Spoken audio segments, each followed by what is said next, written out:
Bonjour, on est sur vous allez bien. Ici, on vous présente la magnifique nouvelle Ikigai de Jelal de la licence Fairy Tail.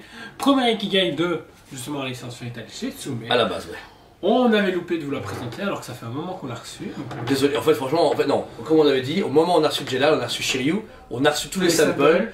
Et on s'en va. Et c'est vraiment, je sais pas, c'est Kevin, Coca, dans le live, a dit ah, sur le live, les gars, vous présentez pas le Jelal? Ouais, ce serait bien de le faire. Donc, suite au live qu'on a fait le mardi soir, on a relancé la review de Jelal. Super belle statue, réellement. Franchement, une magnifique pièce. 389,90, donc franchement, prix d'une Ikigai de base.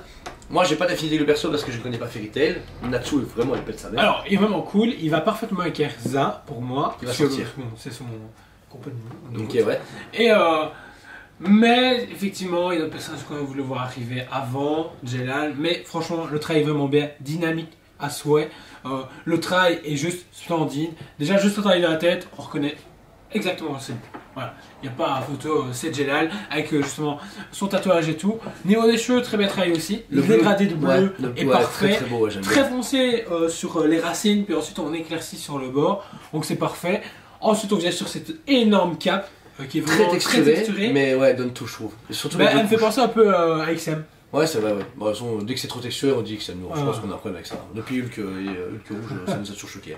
Mais réellement, ouais, la carte très vivante. Je trouve ça bien qu'ils aient donné ce dynamisme de pulsion, d'énergie. Encore une fois, la Tsume donne beaucoup de vie à leur personnage. Quand c'est comme ça que ce sont dans toutes les Ikigai, c'est vraiment génial. En dessous, vous avez une deuxième couche de vêtements, mais justement qui a été texturée différemment pour donner cet effet d'une carte plus lourde, moins texturée, plus tunique, qui va en arrière avec son petit collet qui revient. Donc c'est bien, c'est un personnage qui est très surchargé niveau vêtements, mais grâce au dynamisme, il respire. C'est pas parce qu'il y a des personnages de Full Metal Alchemist, des fois on voit qu'ils ont 12 couches, tu dirais en fait le mec il fait quoi 2 degrés dehors, enfin je sais pas, ils ont un peu peur. Mais en plus ce que j'aime beaucoup c'est le fait que les deux tissus s'accompagnent, tu vois, on voit qu'il y a et qu'il n'y a pas de casse, il n'y a pas de problème, toute l'architecture est bien travaillée, et bon il n'y a pas eu de problème du coup à l'emboîtement parce que c'est déjà emboîté. Troisième couche de vêtements, là on finit sur encore une tunique, vêtements, une armure, je sais pas. Il y a une armure plus une tunique, donc c'est différent avec justement un petit symbole de mage. Ensuite, justement, il y a toute cette cote de maille, cette cote d'armure qui est juste en face, tu vois, un plastron. Elles sont pas beaucoup. Donc c'est vraiment bien. Ouais. Travail vraiment clean. Les mains, donc là on a ces deux mains qui sont en position inversée avec ces énergies qui partent des bouts des doigts. Alors c'est vraiment bien parce que je trouve qu'ils ont laissé une petite translucidité, ils ont accentué le jaune sur le bout des doigts, donc montant vraiment, c'est de la magie. Oui, okay. C'est des mages. Pour le sortilège, c'est vraiment bien. Moi j'aime beaucoup Donjons Dragons, etc. Donc je représente vraiment un mage qui est en train de faire des pouvoirs. Ça c'est bien et c'est ce qui manque souvent dans les trucs fantastiques médiévales. Genre les critical role sont belles chez Sideshow, mais elles sont juste des statues. C'est pas des personnages qui sont en train de faire un truc de magie, y a pas. C'est ça qui est dommage. Ça, voilà. Manque de vie. Ouais, alors que là, moment tu me dis que c'est un sorcier ou un magicien, et je vois bien qu'il est en train de faire un sortilège et que la magie sort de ses mains et en même temps l'accompagne autour de lui. Et justement, au mieux ils auraient pas mis ça, il aurait fait vide. Il aurait fait le mec qui était tout seul, tu vois. Ouais. Le sortilège comme ça, et en plus légèrement opaque près du pegs et puis translucide sur les bords. On sent les vents magiques. Ouais, et en plus de ça, justement, le travail de limite, on dirait un infini qui se dessine, donc c'est nickel, parfait. Et ensuite, on arrive justement sur toute cette roche. Le travail, j'adore. Le travail des roches, je sais pas comment ils font, mais c'est vraiment déconné. Je pense qu'il est sur les terres de Vegeta ou de Goku parce que je trouve que c'est. Ça me pense à la même chose. Après, c'est pas que c'est mal fait parce que la roche est de la roche. Mais dans l'anime, c'est même couleur. Ouais. Oui, ils se font pas chier en animation. J'aime bien les tout petites dégradés. Ouais, parce que t'es très clair jaune, sûrement pour redonner encore un peu de puissance à l'énergie. Et puis t'as tout le reste de la roche qui est canyon, etc. Mais les fissures sont bien faites. Et puis t'as tout ce qui est sombre avec un tout petit broche blanc pour donner un peu plus d'effet à la roche. Et franchement, il est bien. Bien surchargé sur le stock, encore une fois, parce que leur grosse dalle noire, que voilà, il faut aimer, est là, est présente. Mais elle est alors que bien fournie et très dynamique. Je trouve juste dommage qu'elle n'ait pas été mise autant d'avant que Natsu. Même si, bon, c'est Natsu et Jelal. Moins demandé, mais personnellement on aurait bien voulu monter là-dessus à côté, mais on a eu une rupture de stock un peu sauvage. Je sais pas ce qui s'est passé, on n'avait plus que stock et en une semaine on s'est fait niquer le stock. C'est cool parce que ça rassure quand même la licence Fairy Tail, surtout que là il y a une nouvelle ennemie qui va arriver prochainement, la suite, qui est un peu spéciale mais c'est quand même bien. Donc les gens vont être hype dedans et donc du coup l'engouement va être de retour et cool. Le soldat il va faire mal. Ouais, c'est cool. Donc voilà, pour cette pièce, réellement, encore une fois à sans faute, je remercie Tsume, personnellement, moi j'aime beaucoup.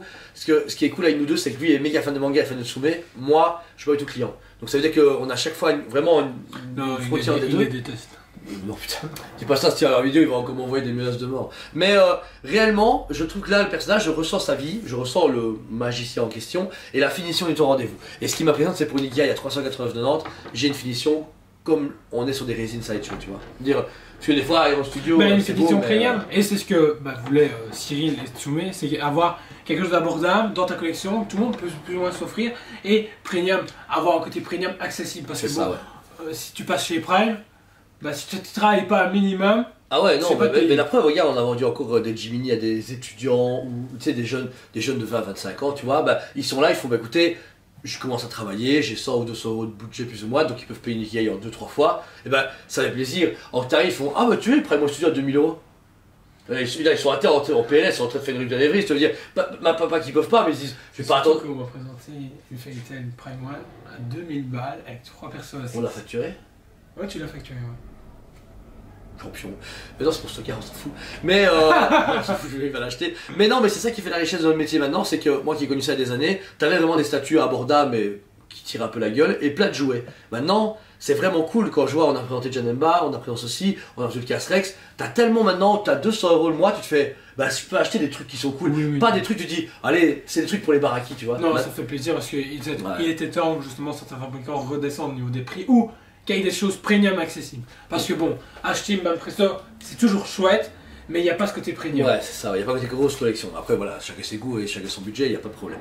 Pour terminer, encore félicitations à Tsoumé, on a vraiment, contrairement à ce qu'on a vécu en 2022, 2023 était une année fantastique et le début 2024 commence très bien. On a des grosses livraisons qui vont arriver, dont Yamato, dont Garou. Toutes les nouveautés promises sont là et leurs projets sont dingues. On a eu quelques teasings qui sont vraiment fantastiques, donc suivez de près. Et en confessation à eux, je trouve ça un fabricant qui a tenu ses promesses et qui a pu faire la différence en ces temps de crise. Ce qui s'est passé avec Connery, ce que d'autres fabricants font pas correctement ou font clairement au zéro, c'est dommage. Mais eux au moins, ils ont rassuré les clients et ils vont de l'avant et ils sortent. On veut dire, ouais, ils sortent, ouais, c'est bien. Mais là, il y a une statue qui sort clairement tous les mois, minimum pour l'instant. Ah, c'est cool. Et nous, personnellement, on en vend tous les mois, tous les jours, toutes les semaines. Et ça fait plaisir en tant que magasin de se dire cool, il y a un fabricant qui suit comme on le fait pour Prime. Mais souvent, Prime, ça reste. On a une grosse clientèle premium dessus, mais c'est des plus gros produits. Tsoumé, c'est accessible à plus de gens et ça fait plaisir. Donc voilà, c'était la GL de chez Tsoumé. Encore félicitations à eux. Si elle vous intéresse, elle est dispo sur le site et en magasin, paiement plusieurs fois ou d'un coup. Dès qu'elle est payée, elle part chez vous. Ou vous venez en magasin. On a une petite fantastique rue de la Régence à Liège. On est souvent là tous les deux, pas le lundi, pas le mercredi, mais tous les autres jours on est là. On vous sert, on vous fait des vidéos, des shootings photos, on vous fait même un selfie. C'est gratuit, on n'est pas Yann Marguerite. On vous aime beaucoup et on vous dit à très bientôt. On vous aime beaucoup et on vous dit à très bientôt.